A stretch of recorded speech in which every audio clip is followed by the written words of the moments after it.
Hello students. Hello, please ध्यान दो। This is question number 1 belongs to worksheet 27 from directorate of education. Class 10th की mathematics की worksheet में है। तो first I am explaining what is the questions. Find the point P. हमें point capital P, ये coordinate geometries का question है। तो point P means point P के आपको कोऑर्डिनेट फाइंड आउट करने हैं। Which divides a line segment, जो डिवाइड करता है, बांटता है लाइन सेगमेंट को।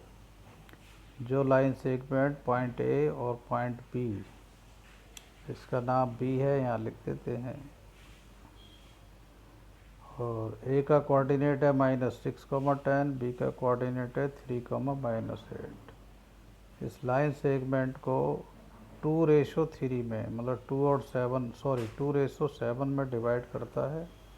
उसके कोऑर्डिनेट बताने हैं। तो देखो, ये जो पॉइंट्स हैं इनको हम x1 y1 और इसको x2 y2 ले लेंगे। और ये जो रेशो है x, y। और इस क्वेश्चंस में सेक्शन फार्मूला का यूज होगा, जो किसी भी पॉइंट के कोऑर्डिनेट फाइंड आउट करने के लिए यूज होता है इन ए गिवन रेशियो। देखिए, आपने एक फिगर बना ली है। Capital A this point, capital B this point. और अच्छे से आपको क्लियर कर देते हैं। This point is capital A, this point, and this is capital B. P is this point. -6, 10 is the coordinate of A, 3, -8 is the coordinate of B। और जो point P है इस लाइन सेगमेंट AB को 2:7 में divide करता है। इसका मतलब है अगर इसके हम 2 पार्ट्स करें तो यहाँ इसके उतने ही लेंथ के 7 पार्ट्स होंगे। तो इसके लिए क्या करते हैं, इस पॉइंट को हमने x1 y1, I means x1 की वैल्यू 6, y1 की 10, x2 m, और इसको m1 m2 रेशियो को लेते हैं। m1 की वैल्यू 2, m2 की 7। इस पॉइंट को x2, y2 लेंगे। x2 की वैल्यू 3, y2 की -8। So according to section formula, the formula for obtaining coordinate of P, ये सेक्शन फार्मूला का ही फार्मूला है। m1 x2 + m2 x1 upon m1 + m2, m1/2 + m2 y1 upon m1 + m2। इसमें एक बात ध्यान रखना है हमेशा कि हमने इस रेशो में m1 m2 लिया है। और क्वेश्चन में पहले इस पॉइंट का जिक्र है, समझ लो। पहले इस पॉइंट को मेंशन किया है क्वेश्चन में, तो हम इसको ही x1 y1 लेंगे 100%। दूसरे को x2 y2 लेंगे और इस रेशो को m1 m2 लेंगे। अगर हमने इनको एक्सचेंज कर लिया, इसको x1 y1, इसको x2 y2, तो गलत हो जाएगा। या फिर जब इसको एक्सचेंज करेंगे तो इसको भी एक्सचेंज करेंगे, इसको m1 m2। ओके, समझ गए होगे बात। तो इसमें फार्मूले में हम यहाँ से वैल्यू पुट करेंगे। m1 की वैल्यू 2, m2 की वैल्यू 7, यहाँ भी सभी जगह x1 की वैल्यू -6, x2 की वैल्यू 3, y2 की वैल्यू -8, y1 की वैल्यू 10। आगे हमने पुट किया है, सॉल्व किया है। देखिए, ये सारा पुट कर दिया है। आप लोग बड़े आराम से समझ सकते हैं। आगे हम इसको सॉल्व भी कर देते हैं आपके लिए।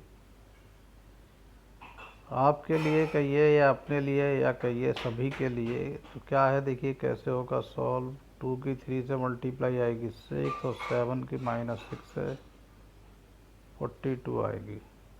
अपॉन 2 + 7 9 हो जाएगा, कॉमा 2 की -8 से -16 आएगी, +7 की 10 से 70 आएगी, अपॉन फिर 9 आ जाएगा, इज इक्वल टू -36 आ जाएगा ये, और कॉमा ये 54 आ जाएगा। इसको और क्लियर कर देते हैं। ठीक, तो इज इक्वल टू यही आंसर, अपॉन 9 तो रहेगा भाई यहाँ, और 9 से इनका कैंसिलेशन भी हो जाएगा। तो कर देते हैं, 9 4 जा 36, और 9 6 जा 54। तो हमारा जो आंसर आ जाएगा वो आ जाएगा भाई -4, 6। ये आंसर आ गया। इसको एक बार और समझा देते हैं। देखो 2 3 जा 6 प्लस 7 की -6 से मल्टीप्लाई, ब्रैकेट में मल्टीप्लाई 6 7 जा 42, माइनस की प्लस से माइनस, 2 8 जा 16 प्लस, ये प्लस का है, प्लस की माइनस से मल्टीप्लाई माइनस, 7 10 जा 70 अपॉन 2 प्लस 7 9, 2 प्लस 7 9, 42 में से 6 को सब्ट्रैक्ट कर लो तो ये आ जाएगा 36। और माइनस के यहाँ नंबर ज़्यादा है तो आंसर में माइनस आएगा। सेम केस यहाँ है, 70 में से 16 को प्लस करके 54, यहाँ प्लस ज़्यादा है तो ये प्लस आएगा। 9 4 जा 36, 9 6 जा 54, तो इट मीन्स -4 एंड (6). ये आंसर आ गया। This is the answer. I means it is the coordinate of the point P according to questions. ये पॉइंट P का कोऑर्डिनेट है। Which divide find the point P। इस पॉइंट P के coordinate हो गए हैं। ओके, समझ गए होंगे। Bye bye, thank you.